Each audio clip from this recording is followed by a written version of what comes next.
విఫల ప్రయోగాలు మళ్ళీ మళ్ళీ చేయడం అన్నటువంటిది చంద్రబాబు గారు చేస్తున్నారు.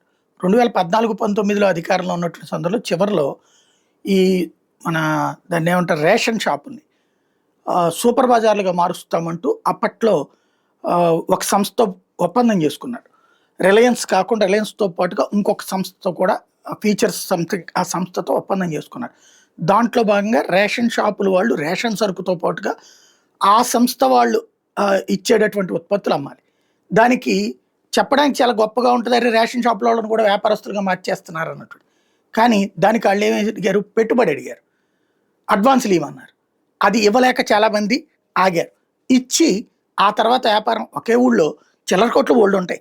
ఆ చిల్లర కొట్లు ఉండగా ప్రత్యేకించి రేషన్ షాప్ దగ్గర ఎందుకు కొనాలి? అంటే రేషన్‌కి ఎట్లాగో వస్తారు కదా! అక్కడ అంటగట్టుకోవడం అనేటటువంటి కాన్సెప్ట్.